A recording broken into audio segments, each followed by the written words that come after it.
Hello and welcome to my series of conversations with Stalwarts in Music. Today's episode is being partnered with Perpetual Buzz Experiences. They're an artist representation company with three basic but very lofty goals. They're the launchpad for indie musicians, and they help leverage their success to produce memorable experiences for music lovers. They also help generate funding for social causes and make sure that people have a good time through the entire process. Do check them out on www.perpetualbuzz.com. We have yet another interesting sponsor, which is Wire Up Music Store from Bangalore. It's one of the finest music retail stores with state-of-art equipment, your one-stop solution for the best musical gear, ranging from guitars to ukulele, percussive instruments, or even classical instruments for that matter.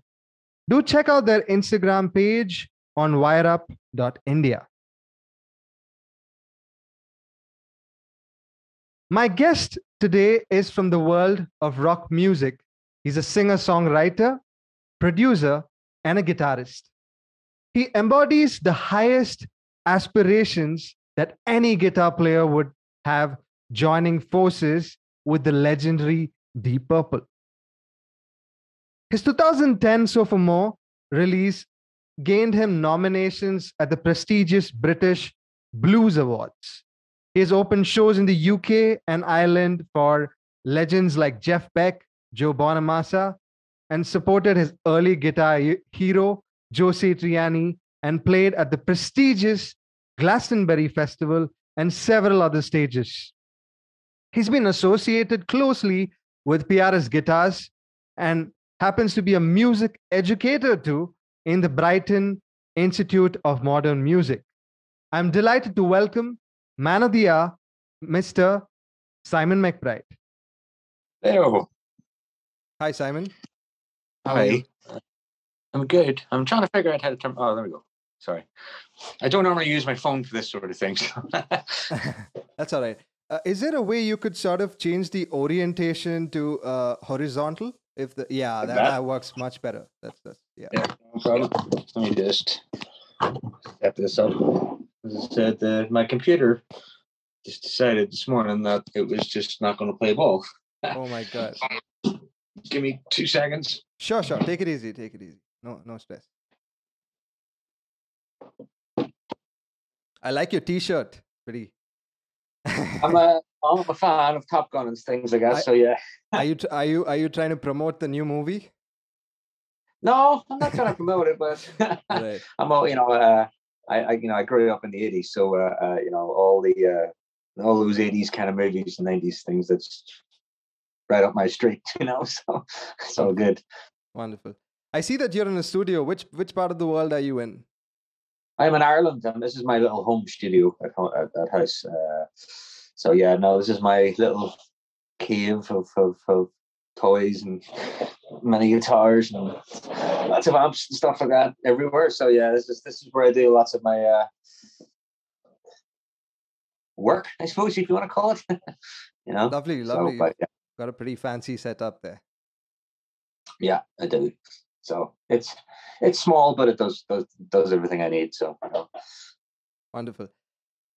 So let's get started with our agenda for today. I've got a couple of very interesting questions as part of this interview. So first, my very first question for you. I hear a lot of people now playing and writing a lot of rock and roll music or guitar-oriented music, wherein they grew up listening to similar music, say, over the past 30 years. A lot of modern rock and roll music feels and sounds very different today. And I've seen genres that utilize guitar to the best of its abilities over many decades in terms of evolution, right? Where do you feel that people get the idea wrong, and where do you think people do enough justice to it in the modern day context? I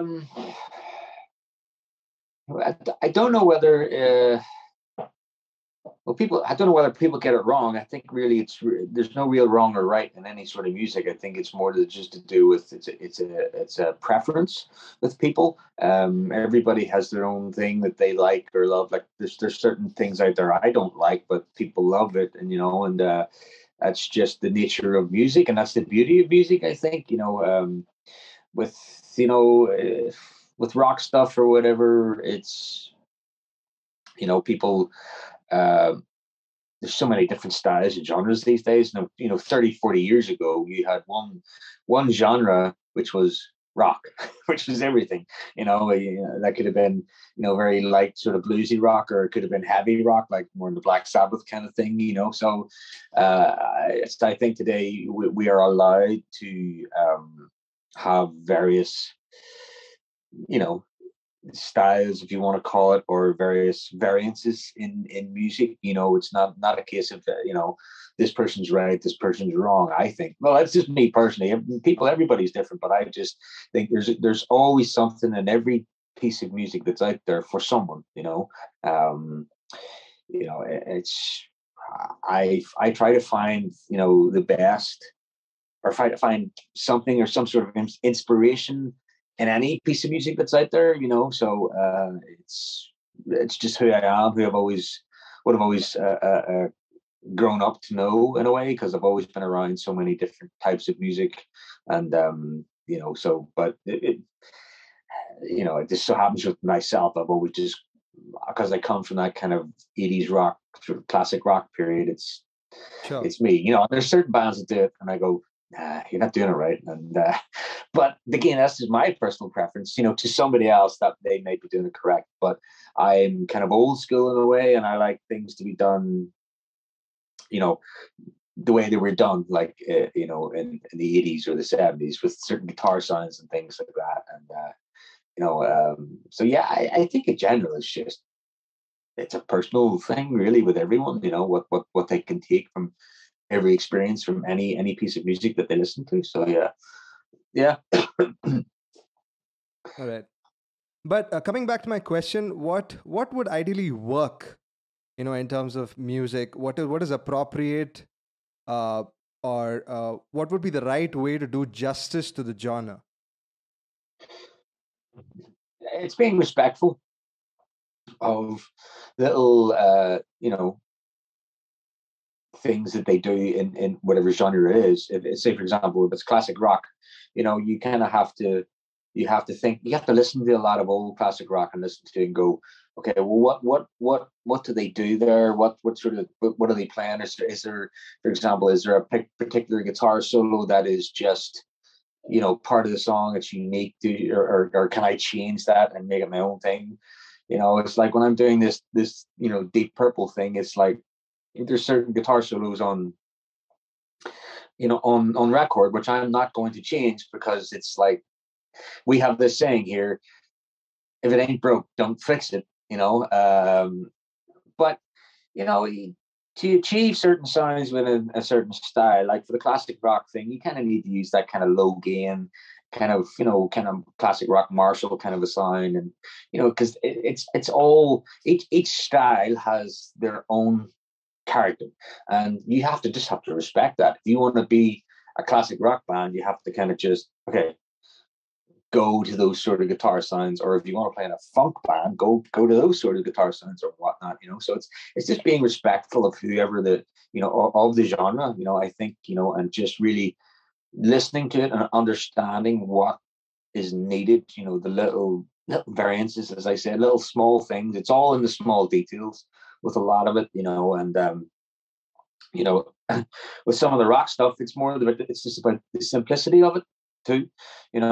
It's not about being really, like, there's a lot of guys who just shred over everything, whereas sometimes it's not required in a lot of rock stuff. So for me personally, I just try to be very respectful of whoever it is. I'm as you say, for the Deep Purple thing, I'm being very respectful of Richie's parts, Steve Morris's parts, because they're great players, and at the end of the day, they write great stuff. So it's like, play it as it is. That's my attitude towards it. So Wonderful. Let's talk a little bit about your new compilation. In terms of the singles and EPs album being put together. It's very fresh in terms of sound and part of today's. I would call it in the lines of being in today's musical era. When I say modern, I would sort of represent it in terms of the mixing techniques that you've used for working around with this particular album. Uh, One can definitely tell that it's mixed and mastered to sound like it's very much similar to a classic record, right? In terms of music, how do you sort of make that happen? Um, it's very hard, because that album is, there's so many different types of music on there. Like, because we have like obviously my own stuff, and then there's the stuff which was on the EPs, which was a lot of cover songs like Brian Adams and David Gray and Duran Duran, and various things like that. So it was very hard to just try and make them all sound like one person or one thing, if you know what I mean. So I suppose the one thing that ties it all together is just me. I just try to when I do cover songs, for example, I I only do a cover song if I know I can do it justice or I can make it my own. I don't like doing cover songs where I'm just going to do an exact copy of that song, because my attitude is, if you want to hear the original, go listen to the original. Don't want to hear me do a poor version of it. So I think that's how you kind of tie it all together. You kind of put yourself into it, make as much of the songs as you possibly can. And then there's just other things like, just guitar sounds and just that consistency with like drum sounds and bass sounds, all those sort of things tied together. And, the mixing and mastering of it was done by the same guy of all that stuff. So that he knew what to do and how to just make it all sound the same. So, because there is a lot of it to do with, the mixing and mastering. They can make, in a mix session, the engineer can make it sound completely different or sound, from the other track. So, but it's a hard job for them. They have to really think about it and think about, okay, how do they make this consistent with, say, drum sounds and whatnot, or reverbs, and just all the little, I'll not bore you to death with all the still this stuff of like EQs and stuff like that. But yeah, it's very important to, it's just having that consistency, for I think for that album, it was mostly just because it was all just, it's more like a collection of songs. It was, because I have a new album out in May, which is, it's not any, it's all like original material. And whereas this one was just like a collection of stuff I've done over the last few years put together in one piece. But yeah, it's because I used to see him mix engineer for my next album as well. So that is a big thing, having a consistency with a mix guy, because he'll know, okay, he'll be saying to himself, I mixed this track, about 6 months ago. Okay, I know the vibe of that one. I'll put the same sort of vibe onto this one, and that continuation on. And yeah, it's just kind of a combination of things. But I think one of the biggest things is me, putting myself into it and trying to turn it on its head, make it whatever it is, So yeah, it's a lot of things. Mm-hmm.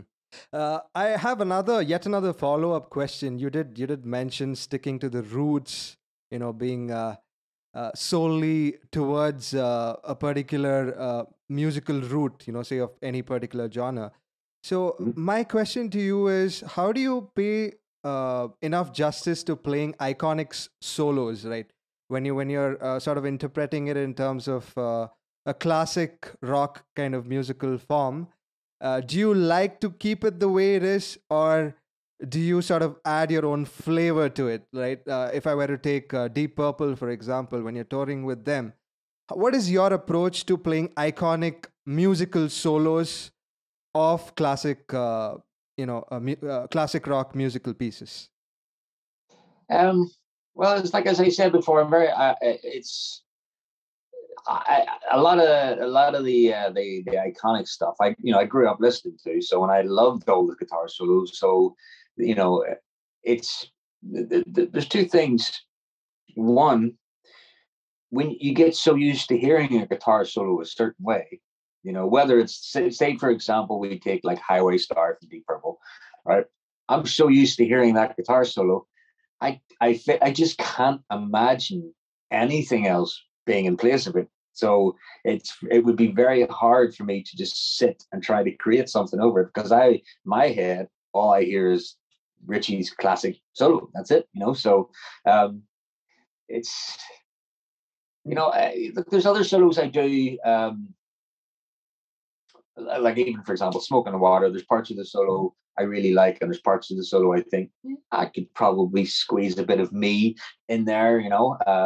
So I always try to just put myself into it as much as I possibly can. You know, it always comes out anyway. You know, just the way I play, the way I hit the guitar, the way I bend notes, or where I do certain little nuances within, you know, the techniques of things. And you know, it's like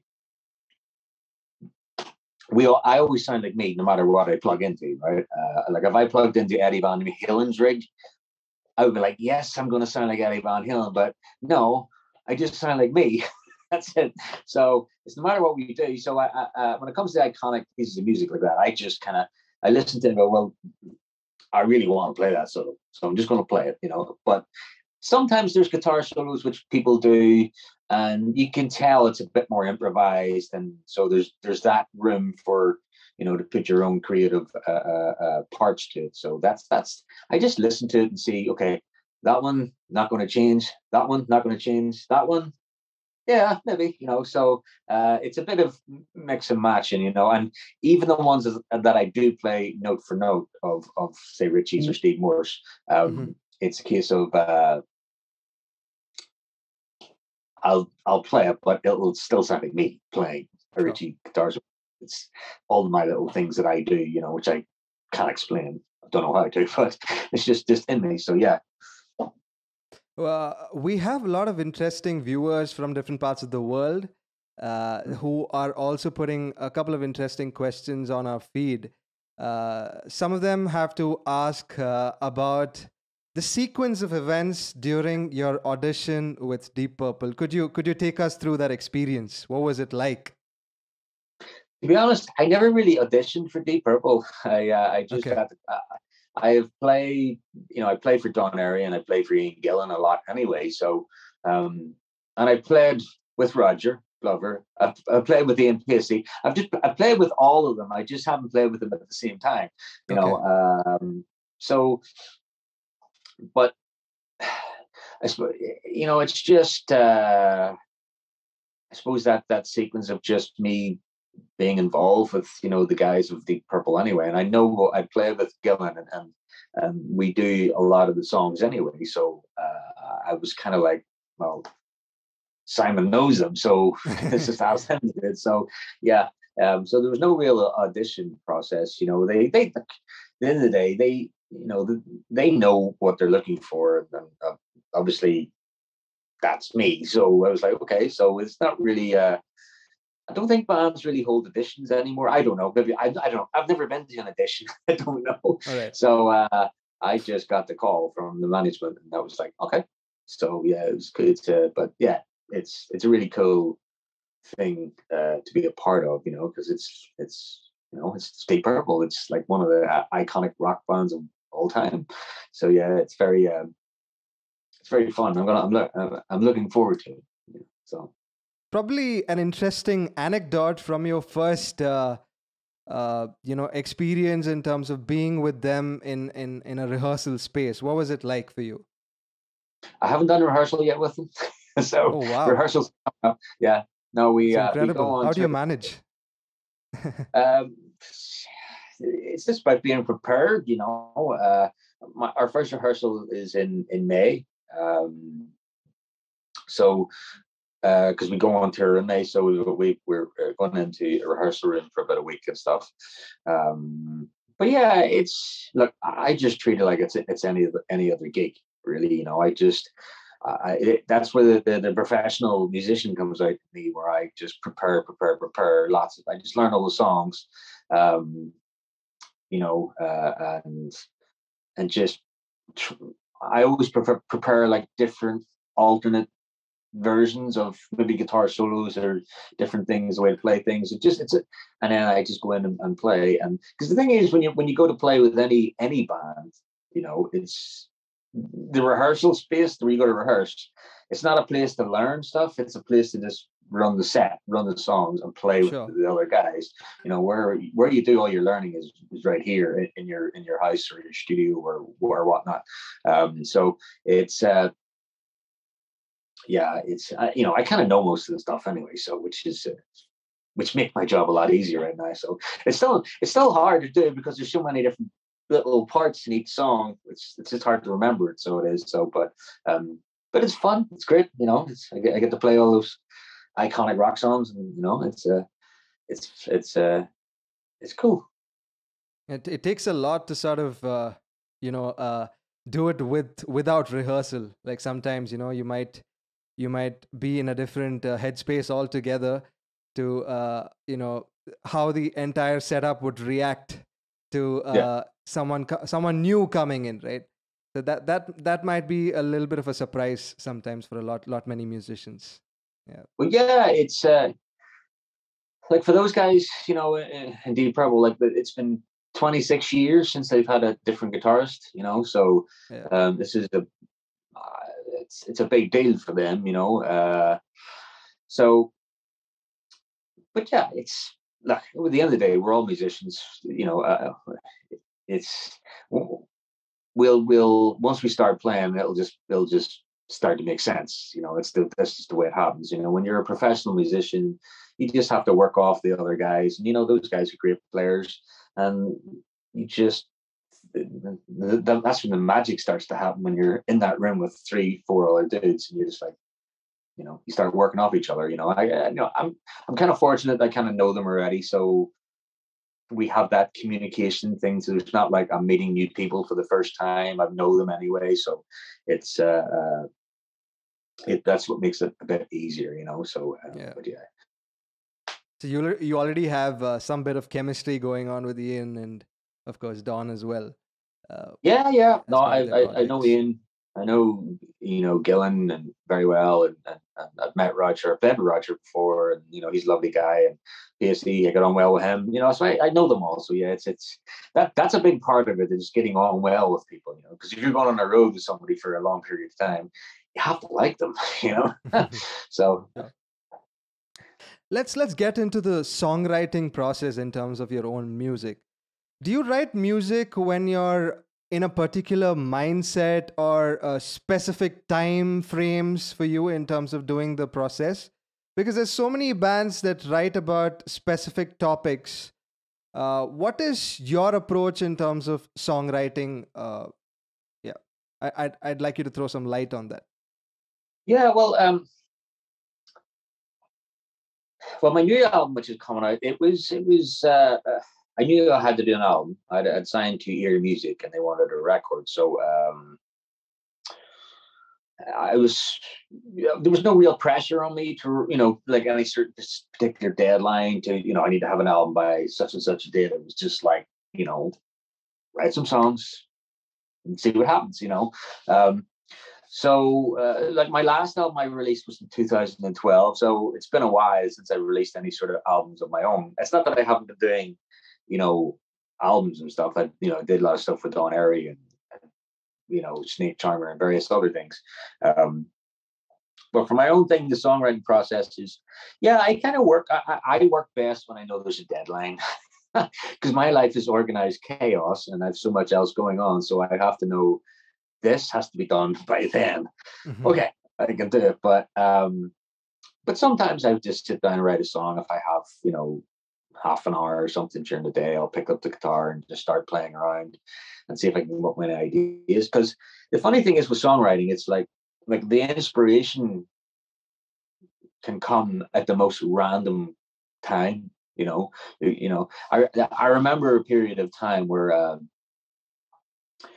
I used to get a lot of my inspiration as soon as I was leaving the house to go to an airport or something. It was so bizarre. It was like, I gotta go. It was very strange. So But so I used to. That's why my phone is actually filled with just little guitar ideas and stuff. So, but yeah, it's a weird thing. Songwriting is kind of, sometimes I believe when you start a song and you feel it like it's working. My theory is to keep going. Don't stop until the song is finished, because it's like a little window of opportunity, as I call it. Because when you're in that window, get the song done and finish it. It could be any, it doesn't really matter how bad the quality is, recording, whatever. It's just as long as the song, you got to start, middle, all bits, and finished. Because once that window of opportunity, closes, say for example, you have to go out or go do something, it's like you try to come back to that song. I feel personally, anyway, it's like, I've kind of lost that movement, that fire that I had for it at the start. So, and I find a lot of the songs that I write which I feel are the best ones, are the ones which I write very quickly in 20 minutes, 30 minutes. Oh, wow. Okay. Yeah, it's bang, bang, bang. The ideas just come flowing, But on the other hand, there is other songs. Like I have a song on my new record, which is called "Don't Dare," and the guitar riff for this is an example of where I wrote a guitar riff and I walked away from it and said I would come back to it. And I wrote this guitar riff 15 years ago and I come back to it for this album. So it took me 15, 16 years to finish that guitar riff, because I when I come back to it, a few days later, all those years ago, I didn't have nothing. I couldn't think of anything to go on to it. So it was very frustrating, because it was a really cool guitar riff. And, but I got together with a friend of mine who's a songwriter, and I played it to him, and he says, "Oh yeah, let's do this and do that." And I was like, "Brilliant." 15 years later, song is finished. So it's, it's a weird thing, but everybody's different when it comes to writing songs. I know guys who'll spend a week writing a song and it'll be a masterpiece. I feel like I have to get the bones of the song done very quickly, and then so that's me, and then when I write songs like Dawn Airy and stuff, it's crazy, because it's like those old school guys, they write in a different way, especially in the 80s, 90s sort of rock thing. They write the whole music, then they get a singer to put, words and melodies on top of the music. So it's not written with melodies or vocals in mind. It's just there, right? You start singing over the top of it, make something up over this, so which is a little bit different from what I do, because my own stuff, I create the song around a lot of the vocals as well. So, it's a blend, but yeah, it's all different approaches to it, so it's all good though. Guitar being the subject of your interest, in terms of you come with a lot of experience in terms of the instrument. Would you be interested into the digital modeling sphere side of it, or has it always been organic guitar amplifiers for you? Both. I'm very guilty. I have lots of digital modelers. I have a lot of the Boss stuff, like the GT1000 and stuff like that, which I use a lot, and I have also the Quad Cortex, which I use a lot. But as you can see, here I've loads of amps, and that's not even half of them. So I'm old school. I love when I play live. It's an amp. It's a real amp. A valve amp and cabinets and stuff. That's. There's something about it when you play guitar and you get that. It's like the immediate response you get from a real guitar amp. I find the digital modeling stuff is great in the studio. Brilliant. Like it's. I don't think I would even mic up a guitar amp in the studio, because it's like, well, just plug that in. It sounds the same. But for live, it's just that thing, that connection between myself, the guitar, and that amp. It's like it's alive or something. Whereas the digital modeling stuff is great. Like, it serves a purpose. The digital modeling. I use it for fly dates and stuff. If I have to literally bring a guitar, I'll throw like the GT1000 or the Chord Cortex in a bag and go do a festival, plug it in, play the gig, and come home. And because that's great, because I have all my signs there in a little box.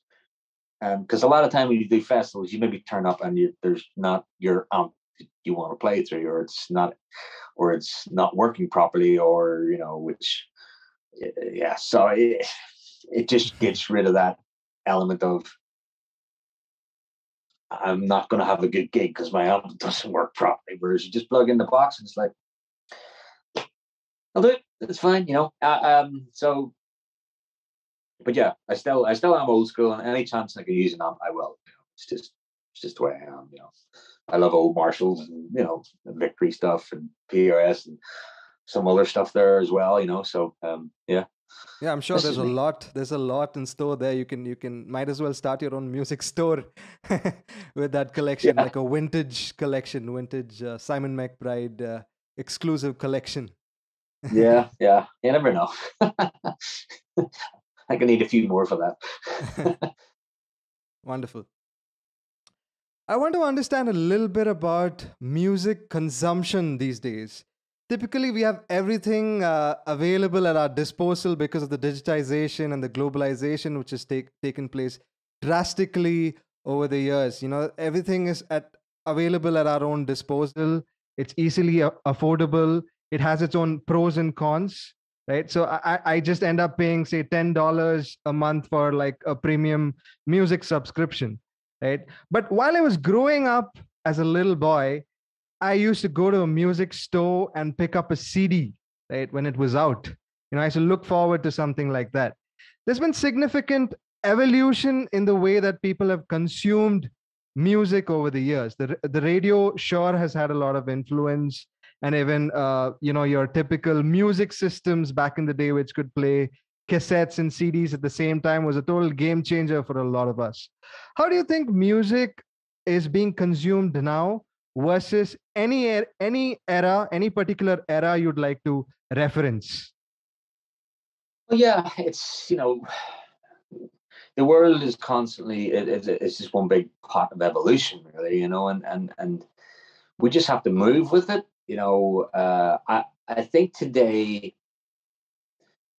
music has become like, I don't know, a video game or something, or Netflix or TV or whatever. It's something to the side. It's not. Whereas if you think of in like the 60s, 70s, we didn't have internet, we didn't have video games, we didn't have TV barely. All people had for their enjoyment was music. So it consumed them. It was part of it. They really got into it. The people would buy, I remember my dad telling me he would go out and buy vinyl, and he would order like records, and sitting waiting for weeks, and just chomping at the bit to get the record. It's like, and then he'd run down to the store and grab the record and be reading all about it. So it was like, it was a huge thing. It was like Christmas or whatever. You get a Christmas present or birthday present, whatever it is, that you really treasure it. Whereas now I think music for some people is just a throwaway thing, or it's background music. So I think it's with the way it's changed a little bit, is that people obviously pay whatever, the £10 a month for Spotify, or I don't know, Apple Music or something, and they just listen to stuff, and but they don't get fully engrossed in the song or the album. I'm guilty of it too. I'm a musician, but I'm guilty of it. I pay whatever the thing is for Apple Music, and I listen to music, and that's where I get a lot of stuff. It's very convenient, and very easy to get a hold of stuff. The way I look at it, right? There's a lot of people moan about it, complain about, musicians complain about it, but my attitude is, it is what it is. There's nothing we can do about it. Would I like to be getting paid, £1 every time my song is downloaded or bought? Yeah, but it's never going to happen because it's the global giants of this world control things. So I'm just like, well, just get on with it. But it's the best of a bad situation, because before, people were actually downloading the stuff for free illegally, and that's Yeah. Spotify and Apple Music come out of that whole kind of Napster period. And so I'm just like, well, yeah, I don't like it, because I look at it like I think one of my songs on Spotify has nearly 6.5 million plays or something. I think I got 400 quid or something. So it's like I should be sitting in Barbados or something on a beach, but I'm not. So, but that's just the way it is, but so musicians these days, they all have to go out and tour to keep going. The album, I think, music has just become like it was sort of pre-records, pre-CDs and all that stuff, like it was in the 50s and the 40s, where people used to write music, record it to get it played on the radio, so then they could promote their tours that they were doing. I think it's going back to that period. Apple Music, Spotify now being the new radio stations, which promotes music, because that's what people do records for. It's certainly not for the money of it. It's more for the do of it. It helps. It gives some a new band to gives them something to tour and promote, and that's why every band is out touring at the minute. And which is good, because there's lots of music out there, and that's the only one thing it's good about it all. It's basically it's kept the live side of things present, and there, and which is great, because means I get to go out and play and do what I do, which as I said, everything evolves. I got to evolve too, just go with it. Yeah, for sure. I'd like to understand from you, as someone who embodies the highest aspirations of, being an ambassador of rock music, right? I'd like to understand from you, where does rock music stand now in the market, right? So there's some rich history in the genre, and it's quite broad at this point. There are all sorts of routes and by routes this genre has taken to reach where it is today. It's going in several directions, right? So I'm quite curious to know from you, in terms of what rock music looks like today in the present market, and what might it be 20 years from now. Well, it's a difficult one, because rock music is, what is rock music these days? There's so many different types. It's like, what would it look like in the future? I think the future is now, because everything is just ever changing, when it comes to any sort of music. I think rock music, to me, well, I suppose you can only look at it from a personal point of view. Rock music to me is all still the likes of Deep Purple, the likes of Black Sabbath, Zeppelin, or some of the modern bands like Rival Sons or Greta Van Fleet. Or there's loads of them out there. That's, to me, is rock music. And then you have the other stuff which branches off, which can be a bit more heavier, or maybe include a little bit of techno stuff, or sort of indie meets rock, or blues meets rock, or rock meets blues. It just goes on. So I think everybody, for me, that is where my home center of rock still is this, that it's what you grew up listening to. That's because I grew up as I said, in the 80s. So for me, all that kind of like Motley Crues and all the Aerosmiths and all that stuff, Bon Jovi, that's rock music to me. But in the future, I don't know. I'd say in the future, in 20 years' time, I'd still, I'd say a lot of those bands won't be around anymore, but I'd say their music still will be, simply because they all have one thing in common. They wrote amazing songs, which are simple, which, the standard normal person can relate to, there is a lot of rock music out there, which is very complicated. Yeah. Like the more kind of prog stuff, which I think, the next door neighbor down the street, wouldn't have a clue what's going on. It's like, just sounds like madness, So that could be in 20 years time, I don't know. It's just hard. It's hard to predict.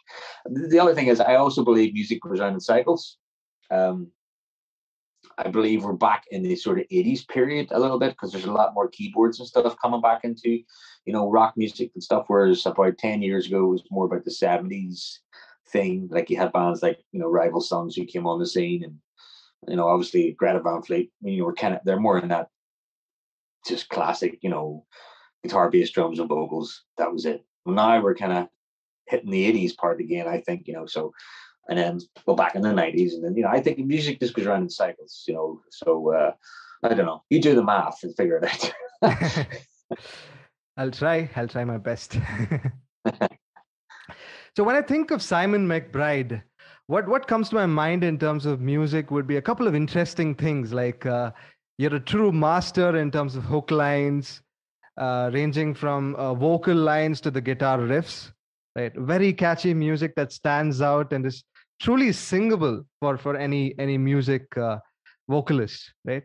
So you've defined your identity in a certain fashion to all of your listeners from different parts of the world. When and how long do you embrace this? And when do you try to explore new ground musically? Or is it more in terms of expanding, in terms of what and who you are? To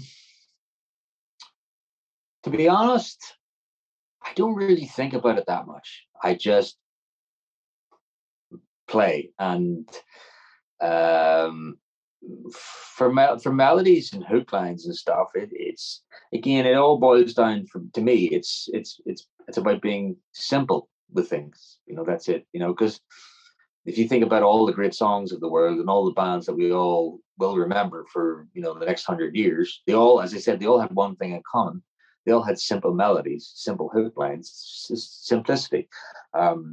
Like, don't get me wrong, I do like in some of the instrumental stuff that I do, it's manic, it's crazy, but that's my freedom to just express just the crazy part of my brain going off, so whereas, yeah, I think the key is just not to think about it too much, and just a big thing for me with melodies was actually singing. Even for my guitar playing's got a lot better ever since I started singing, because I sing things in my head, and then I try to play that on the guitar, and it's not necessarily what I would naturally play on the guitar, but it's better, because it's more melodic and it's more vocal, and it's like, okay, that works. So, but overall, it's just about having fun with making music. But I always say to people, if it's if you feel like anything is hard, and this is if you're writing a song and it feels like it's hard, and it's like, well, just stop and move on, because music shouldn't be hard to do. Music should be fun. It may not be the best song in the world, but as long as you have fun doing it, that comes out of you. So it's just just relax and just have fun with writing music, and just see what you come up with. And at the end of the day, it's taken me 30 years or whatever to get to the stage that I'm at now. So yeah. How have I learned how to create music? Just experience, just by trying stuff, by making mistakes, by writing not so good songs, and writing some good songs. It's like anything. You have to write 100 bad songs to get one good song sometimes. So it's just the way it is. It's just but that's just the nature of the beast, as they say. So you just have to just keep doing it and keep playing, and see what happens. That's a lovely take to it. I really like how I like it when you said that music needs to be simple, in terms of the whole creative process, and of course from a listener's point of view, in terms of understanding or appreciating it definitely needs to be simple, right? So they also carry a message forward, right, in some possible way. Yeah, I really like that. Yeah, it's people like simple things. People don't like complicated things. Well, Sure. Sometimes they do, but depends on the person. I like complicated things too, but Sure. Most of the time, just keep life simple. So in terms of visual arts, if we were to speak of visual arts, is there a common ground between visual art and music that you generally draw inspiration from? Like visual arts. No, I've not really had much experience with visual arts. Visual arts is it's a whole new thing, which is different, for to the scene that I'm in. The scene is that I'm from that old school thing. I suppose you could say there's a lot of visual arts when it comes to like that those 80s rock bands like Motley Crue had, like, or even like AC/DC, have the big stage performance, the big, Sure. cannons and lots of stuff going on. I think it's well, for one, if you can afford to do that, then great on your gig. It costs a lot of money to do all that stuff, but it's an amazing experience. Like I remember going to see AC/DC, and they had the cannons, the blow up dolls, the money coming out of the ceiling and everything. And it's just, as a show, it was unbelievable. Musically, it was brilliant because it was AC/DC. What's not to Yeah. like? And True. so I think I think the visual part of it is a big thing, more so when you play bigger venues. I'm not so sure when you play smaller venues. When you play small venues, you can be more. Well, obviously you got to perform on stage, and not just stand there and stare at the ground. But you got to perform out to the audience, and you kind of have to connect with the audience a little bit. But I think for bigger gigs, you kind of need that visual thing because it's so big. I remember seeing an artist in Wembley Arena, and he's a great artist. And then, like, Wembley Arena is like 10,000 people, but it was set up just like there's no visual aspect. It was just like 4 or 5 guys on a stage in a small club, but in front of 10,000 people. But it was just like, so you kind of. Whereas before, as I said, I'd seen AC/DC, and it was just like, wow, look at this. This is amazing, So, or even I seen Metallica too, and they have the big stage in the middle. It was like, so I think when you get to that level of playing the massive venues, you kind of have to give people, a bit more than just 5 dudes on stage. Give them some sort of visual or some sort of big presentation thing. I think it helps a lot. But yeah, they're all the arts just sort of interlinked a little bit, in certain ways. So, but for what I do, I don't really play that really, massive venues like stadiums or anything, where so I don't have to worry about that stuff right now. Maybe in the future, you never know. I'll have blow up dolls and cannons. Who knows? We're really looking forward to see that happen. Oh my! Speaking of vocal oriented music, at least to me, has a very broad and general appeal compared to something like math rock or say hardcore avant-garde jazz or even classical music at this point, right? In terms of the society, there are a couple of genres, which cater to a little more of niche, right? Specifically at being primarily instrumental in the sense. What are some of the ways you try to connect with the general listener, or do you prefer catering to a certain niche in terms of music? Well, for example, my new record, which is coming out, I just did what I want to do.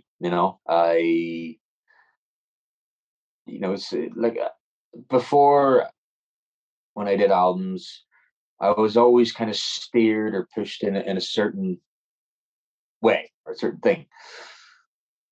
Whereas, which I don't think was necessarily a lot my best stuff, because when it wasn't really truly me.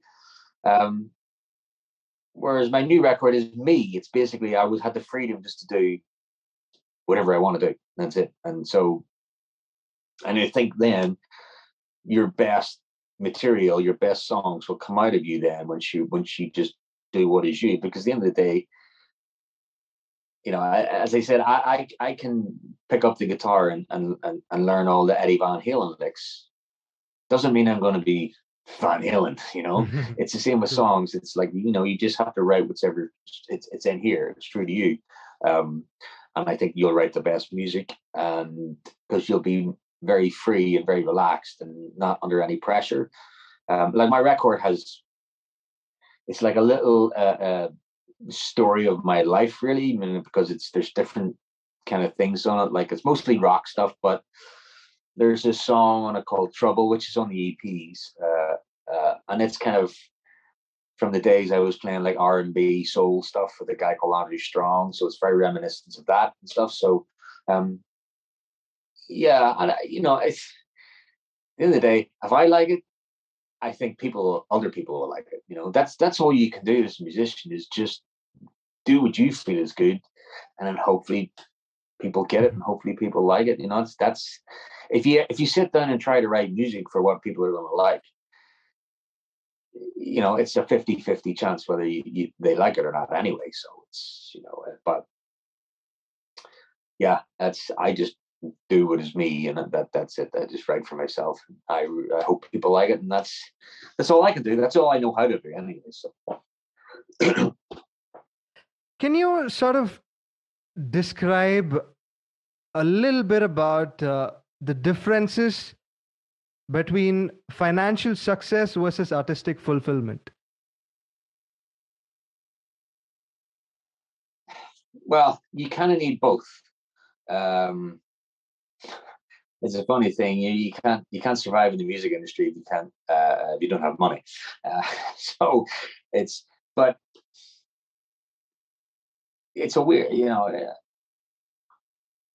I would do the music if I wasn't getting paid. I'd still do it. It's me. I've done it since I was 9 years of age. I would be very miserable if I didn't do music in some shape or form. But there comes a period of time, when you have family and you have kids and you have things to, you have to pay for, and so you need money, and so it does become about, the financial aspect of it as well. So you have to think about, okay, how can I do what I want, but also make money from doing what I want, So it's very difficult. It is very difficult to do, I think for me, the lesson I learned several years ago was I can't just narrow myself down to thinking just I'm going to do one thing. That's it. So I thought I have to do multiple things just to make make some money, basically, and just to keep going, especially over the whole COVID situation and stuff like that. I had to just really think outside the box and do more online stuff, which I'd never really done much before.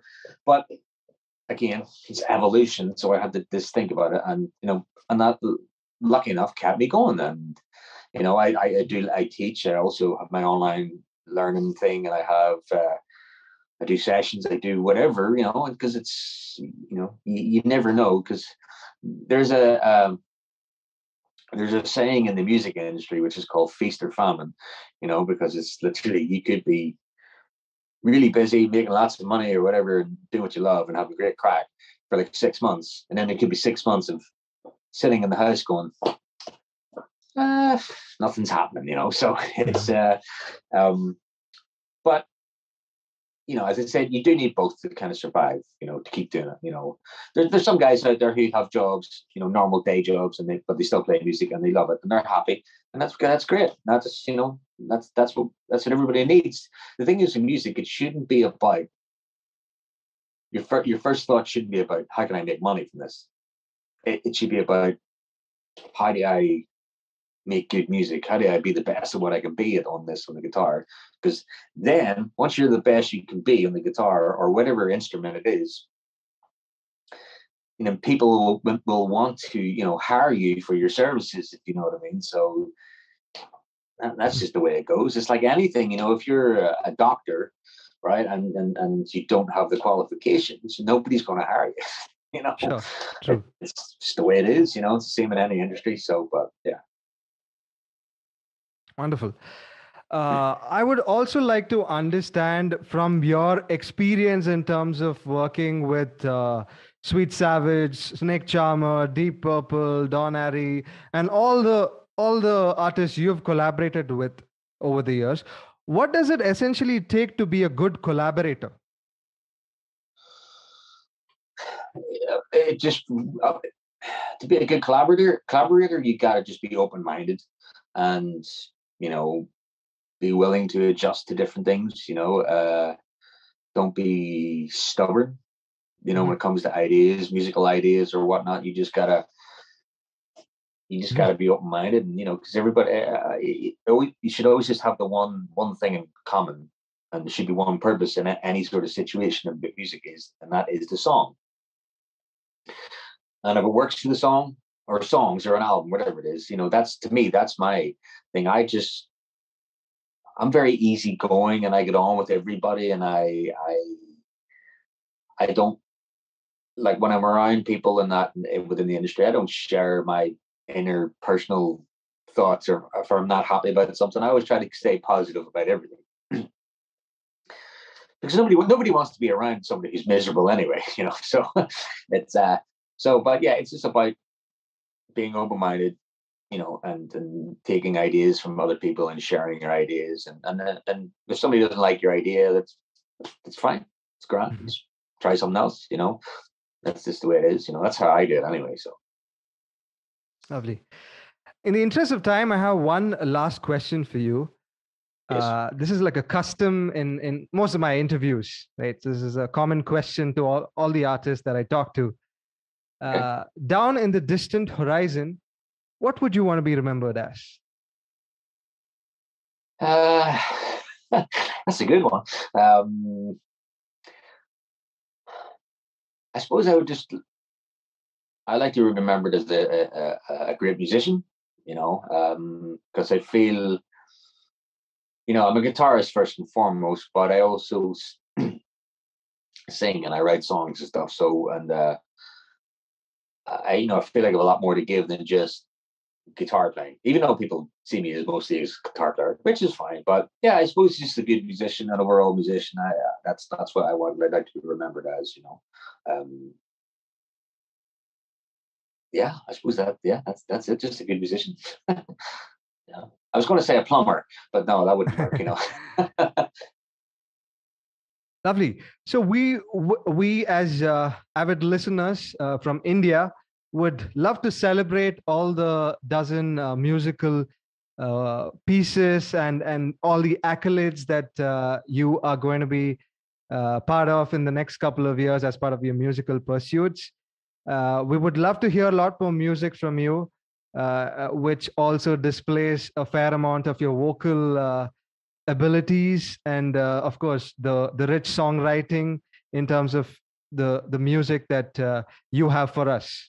Right. So this interview is also going to be part of my all new audio podcast, which is all set for release in the next couple of weeks, which is going to be called Stalwarts in Music with Aditya Veera.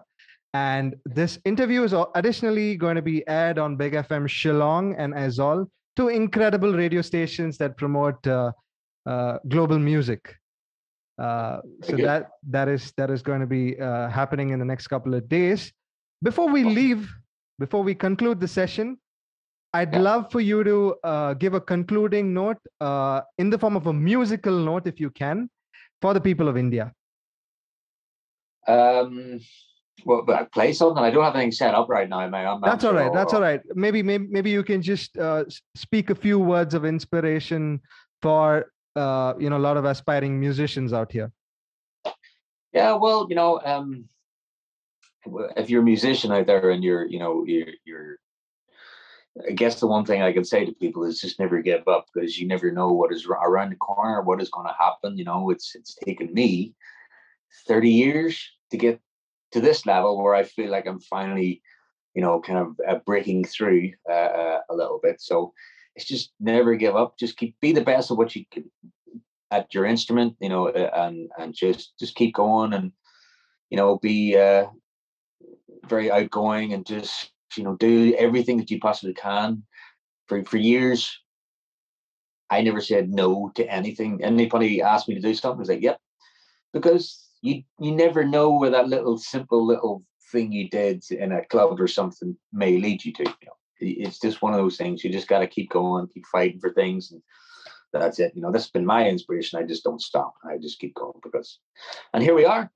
I'm playing for one of the biggest rock bands in the world. So I was like, okay, 30 years, but so there you go. All's well that ends well. That's it. Thanks for tuning in, Simon. We would love to have you in India very soon. Oh, yeah. And do stay in touch. It was lovely interacting with you, and thanks for giving me the privilege of hosting you as part of this session. Thank you so much. Oh, thanks for having me. Thank you very much.